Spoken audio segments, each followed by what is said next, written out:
In that huddle, we were going through the games in the playoffs. We were playing with one another, so we know how each other tick. This is as close as it can get to a playoff game for us as it is during the regular season. So it's going to be a big game. This is a different position you've been in a while.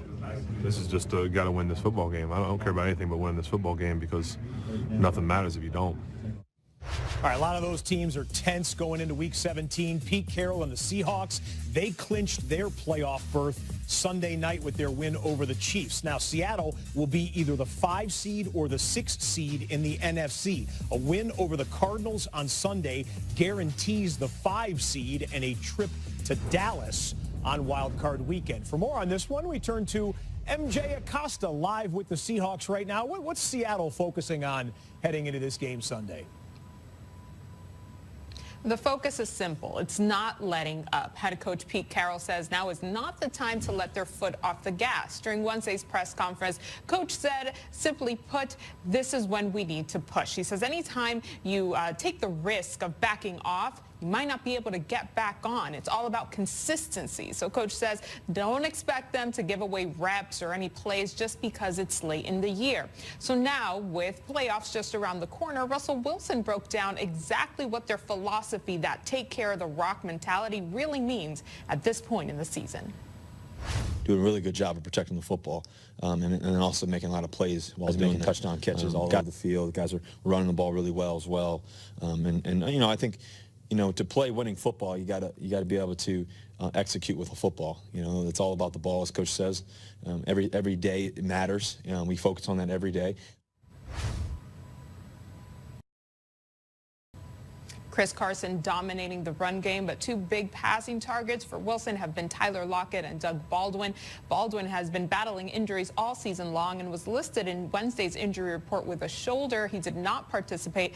Practice is wrapping up in just a little while. We'll have to see how he's progressing and what that means for him for this Sunday's game. Yeah, Seattle's most likely wild card weekend scenarios at Dallas or at Chicago based on what happens on Sunday. MJ, thanks. Good to see you. Meanwhile, in the NFC, the #1 seed, we already know that. The Saints have locked up home field advantage throughout the NFC playoffs. Now, multiple media members in the know, including our Ian Rappaport, say it's sounding like the Saints are leaning towards resting Drew Brees this week and starting Teddy Bridgewater in the final game of the regular season. Our producer, Adam Watson, has given David Carr this segment off, presumably to get him ready for Wild Card Weekend. So, Willie and Reggie, what do you think the Saints should do? Well, first of all, the goal is to get the first round bye, so you can make sure that you got that extra week's rest. But the question going forward is, if you got a game left, Reggie, which you were in this same predicament in 2009, you guys lost 3 in a row, and then you guys went in with the same scenario. How do you think Sean Payton will handle this with his team? I think Sean Payton's going to handle it very similarly to 2009. I think they should rest the players. I don't think they should just rest Drew Brees. I think they should rest a lot of their star players because at this point, you got to look at risk reward, right? And what is it worth more to win a meaningless game than it is to play some of your starters and possibly get them injured? But like you just alluded to, the #2 goal to preparing for the postseason is to secure home field advantage. The #1 goal is to win your division, right? And so they have afforded themselves the luxury of rest. And even God himself rested on the 7th day.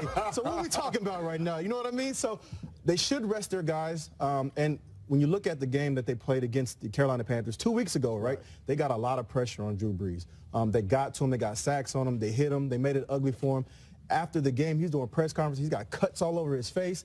We don't want that. You don't need that for Drew Brees, a 39-year-old quarterback. You need to get him rested for the postseason, which is what they want to do right now. I think injury plays a big factor because if you miss Drew Brees, if you get Alvin Kamara hurt, if you get Mike Thomas hurt, one of these impactful players, it could change everything for you in the playoffs. It really doesn't matter about having the first week bye. And then the other thing, too, I think that plays a factor is, do you have a veteran locker room? Do you have guys in the locker room that says, you know what, we got time off, but we're going to work during the bye. Every Super Bowl I went to, we had a first-round bye. And we worked harder in those weeks preparing for that first game than we did all year long because we didn't want to have that slip up. Yeah, and I agree with you 100%. We did the same thing in 2009. We rested everybody. We actually lost our last 3 games of the season because the last game we didn't play everybody. We rested everybody. but then we went on a run because we were healthy in the playoffs. And what happened? What was the result of that? Super Bowl, baby. Super Bowl, That's baby. it. Number one. Hey, Scott and David, ain't no Number rest one. for you guys. You guys are on right now. You guys don't get a bye. Well, they gave you comfy seats to sit in. That's kind of soft here going into week 17. NFC playoff picture looks like this. The 1, Saints. The 4, Cowboys. The 2 and the 3 still up for grabs. Rams could clinch it with a win on Sunday. Bears have a door opened. If the Rams lose, they could jump up to that bye week spot. Seahawks and Vikings. Seahawks are in. Vikings have to win to get in. Philadelphia, the last team that's in the hunt. Over in the AFC, this is where it gets crazy.